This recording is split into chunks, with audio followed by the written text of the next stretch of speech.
যোগ নতুন মাত্রা, বলছে আওয়ামী লীগ। জোট হলে স্বাগত জানাবে বিএনপি।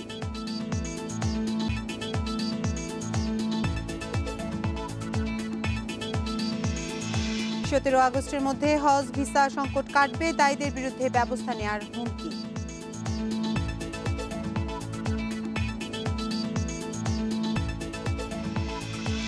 ঢাকা বিশ্ববিদ্যালয়ের উপাচার্য প্যানেল স্থগিত, 4 সপ্তাহের মধ্যে মামলা নিষ্পত্তির নির্দেশ।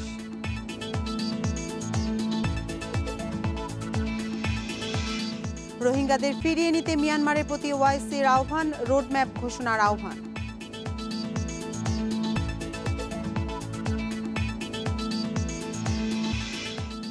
এবং 18 আগস্ট ঢাকায় আসছে টিম অস্ট্রেলিয়া, মোকাবেলায় প্রস্তুত টাইগার ক্রিকেটাররা।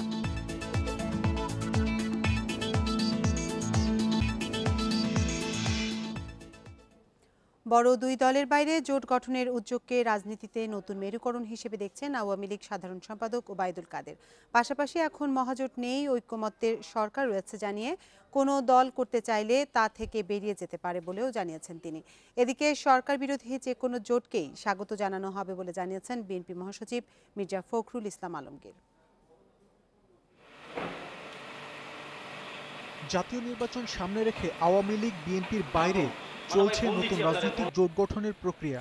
সবশেষ বুধবার রাতে বিকল্পধারার প্রেসিডেন্ট একিউএম বদরুদ্দোজা চৌধুরীর বাসায় হওয়া বৈঠকে যোগ দেন জাতীয় পার্টির জিএম কাদের, নাগরিক ঐক্যের মাহমুদুর রহমান মান্না, জেএসডির আসম আব্দুর রব সহ আরও কয়েকটি দলের নেতারা। এর আগে 13 জুলাই প্রথম দফায় রবের বাসায় বৈঠকে বসেন তারা। দেশকে যারা ভালোবাসে তারা নিশ্চয়ই দেশ সম্বন্ধে কথা বলবেন। নতুন জোট গড়ার এ উদ্যোগ রাজনীতির নতুন মেরুকরণ, বলছেন আওয়ামী লীগ সাধারণ সম্পাদক। গ্রুপিং এবং অ্যালায়েন্স হতে থাক, অসুবিধা কি? মেরুকরণ হচ্ছে রাজনীতি এবং নির্বাচনকে সামনে রেখে এটা একটা ভালো দিক। এটাই তো গণতন্ত্রের বিউটি। এখানে তো তারা তো ওখানে বসে ষড়যন্ত্র করছে না, তারা অ্যালায়েন্স করছে, অসুবিধা কি? তবে এই অ্যালায়েন্স শেষ পর্যন্ত কোথায় গিয়ে দাঁড়ায় সেটা দেখতে হবে, সেটা দেখার জন্য আমাদের অপেক্ষা করতে হবে। এদিকে বর্তমান সরকারকে অগণতান্ত্রিক দাবি করে নতুন যে কোনো রাজনৈতিক জোটকে স্বাগত জানানোর সিদ্ধান্তের কথা জানিয়েছেন বিএনপি মহাসচিব।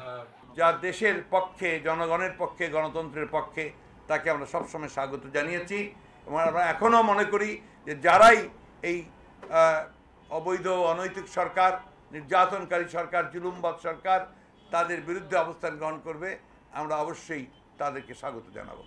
পাশাপাশি ষোড়শ সংশোধনী রায়ের পর্যবেক্ষণ তুলে ধরে সরকারের পদত্যাগের দাবিও জানানো হয়েছে বিএনপির যৌথ সভা শেষে সংবাদ সম্মেলনে।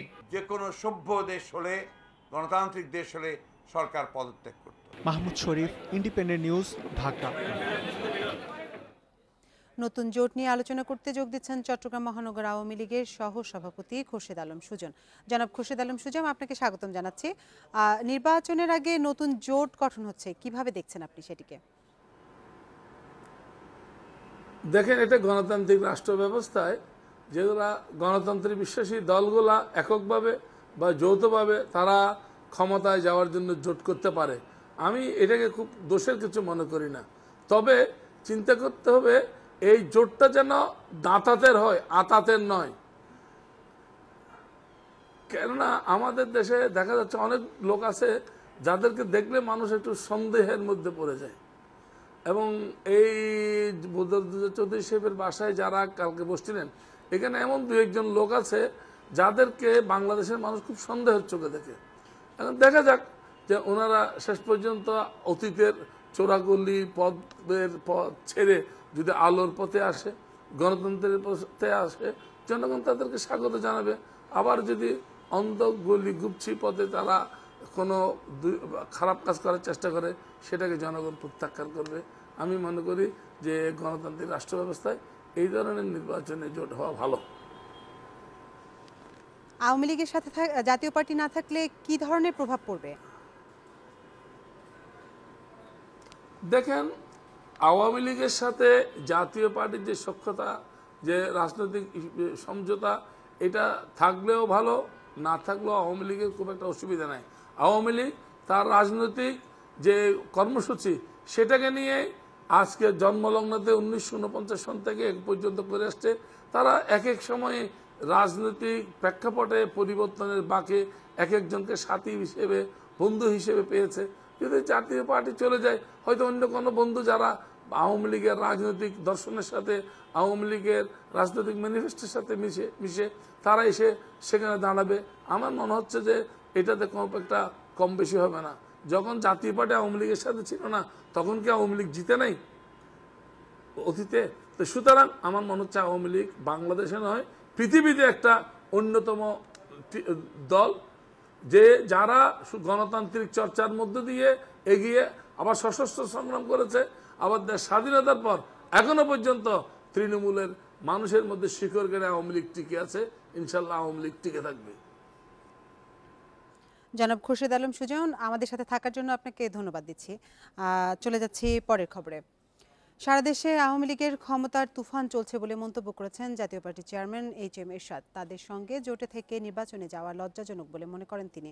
দুপুরে রাজধানীর বনানীতে সংবাদ সম্মেলনে তিনি এসব মন্তব্য করেন। এক প্রশ্নের জবাবে এরশাদ বলেন, প্রধানমন্ত্রী অনুমতি দিলে মন্ত্রিসভা থেকে পদত্যাগ করবেন জাতীয় পার্টি নেতারা।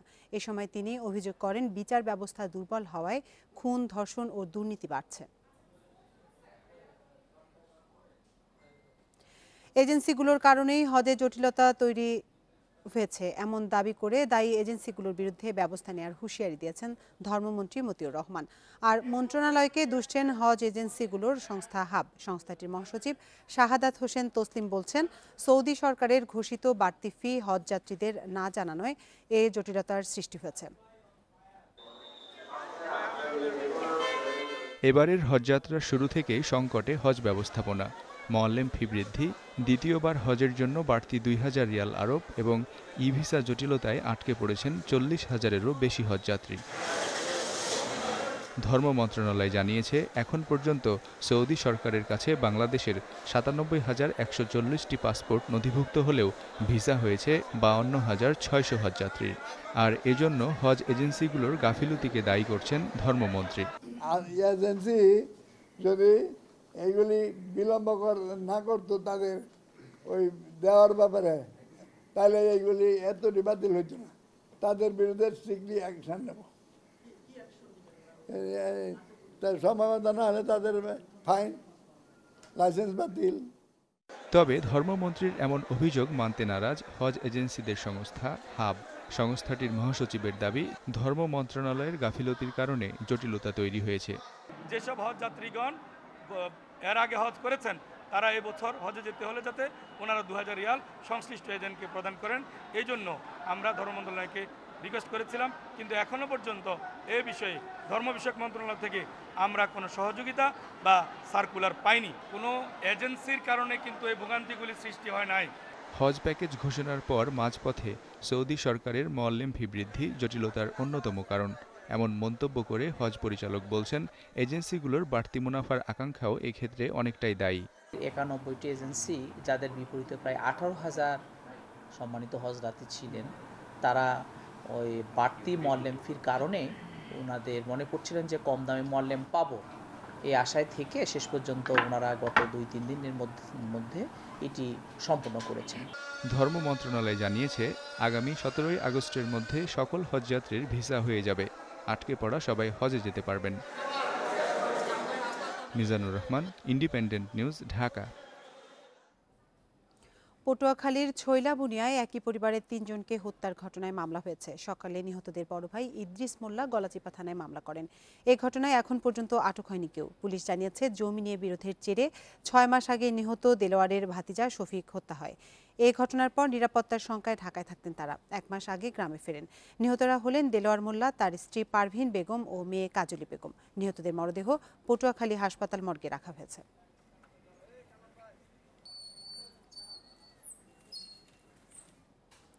জামালপুরের মেষ্ঠায় 2 বোন হত্যার ঘটনায় মামলা করেছেন নিহতের বাবা মোহাম্মদ শামীম। তবে কাউকে আসামি করেননি তিনি। এই ঘটনায় সন্দেহভাজন 2 জনকে আটক করেছে পুলিশ। তারা হলেন নিহতদের চাচাতো দাদা ওয়ারেস ও প্রতিবেশী বিলাস। আজ আদালতে তুলে তাদের 5 দিনের রিমান্ড চাইবে পুলিশ। ঘটনা তদন্তে অতিরিক্ত পুলিশ সুপারের নেতৃত্বে কাজ শুরু করেছে 3 সদস্যের একটি দল। পারিবারিক কলহ এবং জমি সংক্রান্ত বিরোধকে সামনে রেখে তদন্ত চালাচ্ছে পুলিশ। বুধবার সকালে 2 বোনের গলাকাটা মরদেহ উদ্ধার করা হয়। 3 সদস্য বিশিষ্ট তদন্ত কমিটি গঠন করা হয়েছে। আমাদের হাতে অনেকগুলি ক্লু এসেছে, আমরা এগুলোর সম্ভাব্য যতগুলি দিক আছে সবগুলি বিষয় খতিয়ে দেখছি এবং জানেন যে এটা খুবই একটা তদন্তকালে আমরা এই ধরনের তথ্য আসলে প্রকাশ করছি না। আমাদের তদন্তের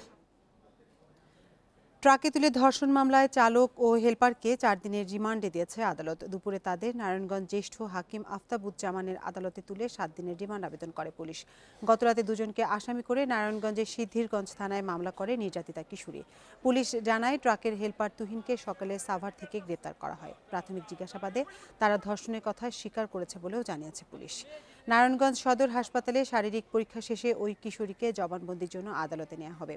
নারায়ণগঞ্জগামী ট্রাকটি গতকাল রাতে রাজধানীর বিমানবন্দর সড়কে পৌঁছালে মেহেদী ও তার হেলপার তুহিন কিশোরীকে ধর্ষণ করে। হ্যাঁ বল, গিফটটা রাতুল ট্রিট দিচ্ছে, জলদি আয়।